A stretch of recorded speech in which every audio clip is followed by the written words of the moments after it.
yang menjadi penghasilan negara non pajak, kemana uang itu sebenarnya digunakan oleh pemerintah untuk perlindungan, alokasi perlindungan yang seperti apa gitu.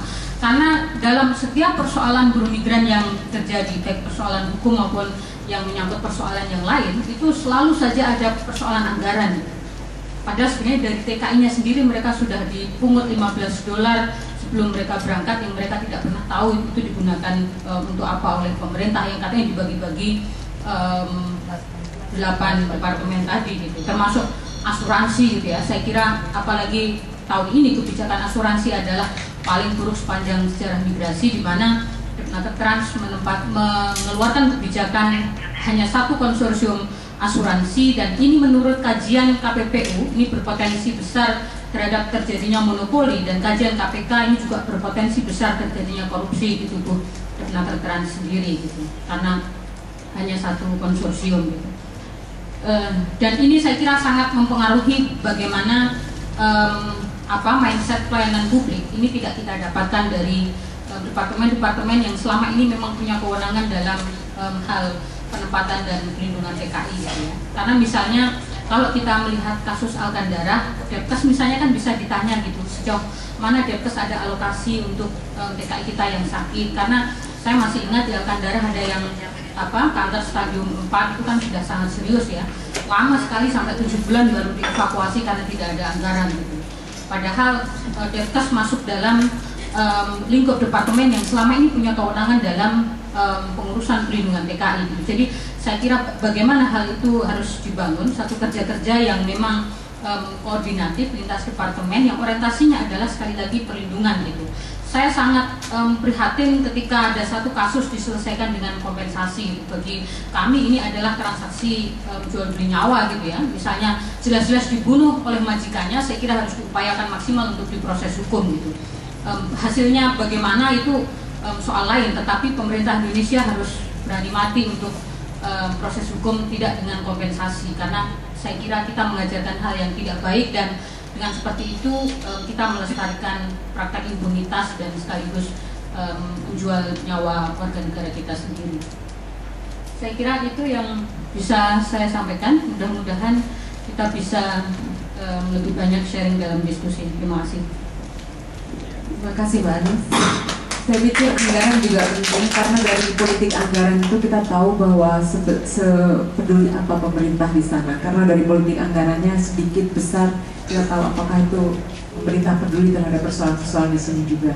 Dan pengiriman buruh migran saya pikir juga perlu diletakkan dalam konteks global language, bahasa global, di mana di sana kita juga sebetulnya bersama-sama dengan negara lain yang mengirimkan buruh migrannya ke luar negeri. Itu juga ada peraturan-peraturan internasional seperti bagaimana kita sampai hari ini belum meratifikasi konvensi perlindungan buruh migran beserta keluarganya dan sebagainya, di mana hampir semua negara-negara yang terbesar yang mengirim buruh migrannya ke luar negeri itu telah meratifikasinya dan kita belum.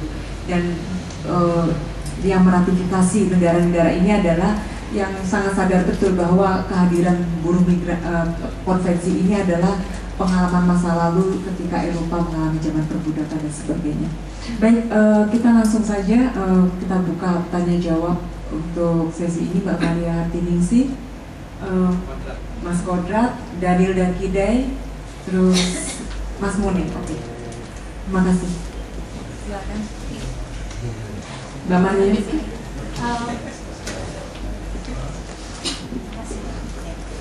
Terima kasih.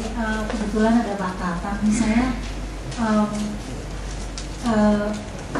oke lah, kita punya persoalan di Arab Saudi dan itu sebenarnya sudah lama sekali, dan sebenarnya saya kira kasus jembatan Kandara itu meledak ketika media Indonesia ya, saya kira itu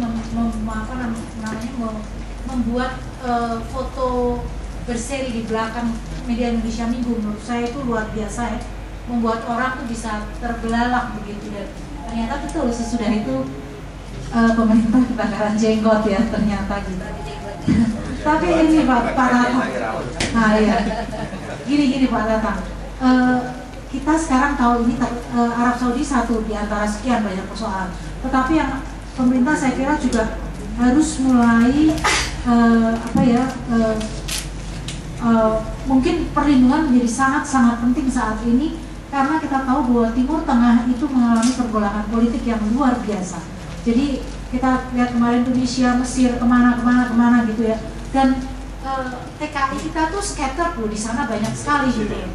Di negara-negara yang kita tidak pernah membayangkan bahwa di situ ada TKI kita gitu ya. Bahkan ternyata ada yang bekerja dengan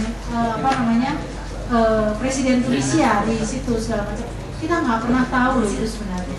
Nah, saya sebenarnya ingin menanyakan pada Pak Tatang, apa ya yang respon apa yang dibangun pemerintah untuk menghadapi seluruh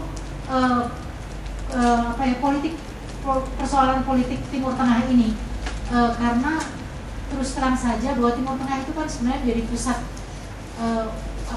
pusat pengiriman tenaga kerja Indonesia lah, selain Malaysia dan Hong Kong dan Singapura gitu. Itu saja, terima kasih.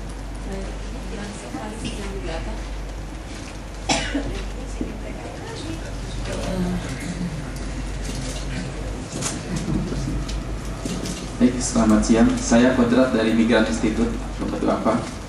Yang pertama mengenai ketidakadaannya pemerintah ketika dibutuhkan oleh rakyat kita, oleh bangsa kita. Jadi kenapa yang dicari selalu PJTKI? Karena PJTKI lah yang mampu mendapatkan job dari luar negeri. Tidak pernah pemerintah mendapatkan job mengenai TKI. Selalu PJTKI mencari keluar mendapatkan. Itu harus diselesaikan dulu, Pak. Jadi harusnya pemerintah yang mencari job keluar, bukan PJTKI. Makanya ini nggak selesai gitu.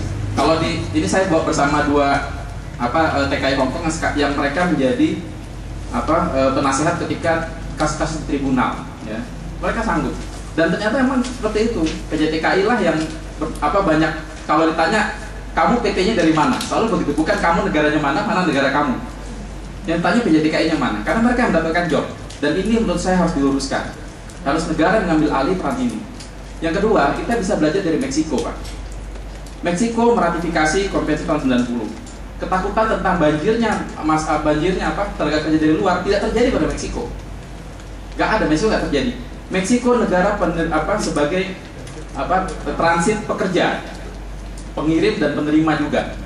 Dan setelah mereka meratifikasi malah clear. Dan pintarnya Meksiko, mereka tidak menggunakan kata legal dan ilegal, tapi menggunakan istilah dokumen dan non documented. Seperti itu. Jadi kalau ilegal kesannya kriminal, makanya tenaga kerja kita dilakukan seperti kriminal di negara-negara luar. Gitu. Yang ketiga, Meksiko punya 100 lebih perwakilan negaranya di tempat-tempat tujuan mereka mengirimkan TKI mereka. Jadi mereka powerful, bisa melindungi TKI mereka. Negara kita kenapa nggak punya perwakilan di Arab Saudi sampai 700 km nggak punya perwakilan gitu. Jadi nggak selesai masalahnya. Di Hong Kong Sabtu Minggu libur, sementara TKI bisa aja Sabtu Minggu. Lalu mereka mengadu ke siapa? Gitu. Malam Jumat pengajian kita. Begitu, Pak. Jadi ini masalah yang harus diselesaikan.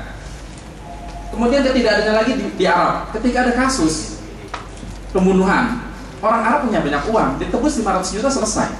Akhirnya tidak punya dampak efek jerah pada majikan-majikan yang lain. Negara kemana ketika keluarga korban disogok 500 juta mereka terima, selesai masalahnya. Dan itu terjadi berulang kali. Harusnya negara mengambil peran. Ketika disogok, negara menjamin, udah kamu saya jamin 1 miliar, yang penting masuk ke sidang kasus ini. Jadi memberikan efek jerah pada yang lainnya. Di Arab nggak bisa begitu, karena ada undang-undang tebusan itu. Kecuali kita sudah meratifikasi konvensi 90, Pak. Kemudian masalah TKI ada lagi yang sekarang belum diangkat, sampai saat ini belum diangkat. Masalah kesehatan ini lagi-lagi negara tidak melindungi rakyatnya. Pemeriksaan kesehatan di Indonesia, negara manapun, itu hasil penelitian kita ternyata seluruh TKI disuruh bugil bareng-bareng. Bugil bareng-bareng diperiksa. Sampai negara tujuan diperiksa lagi, tapi ternyata pemeriksaan di Indonesia tidak berlaku di negara tujuan. Dan negara tujuan lebih beradab pemeriksaan kesehatannya. Cukup diperiksa darah, urin, dan feses, cukup. Nggak ada acara bugil bareng-bareng itu. Gitu. Kok ini bisa lolos begitu? Apalagi yang ke Taiwan, itu sampai nungging-nungging. Gitu ya. Kan gimana ya? Maaf ya bahasanya kasar, tapi ini yang terjadi pada TKI kita. Kemudian mengenai ini mengenai tadi tentang undang-undang tentang PRT ya.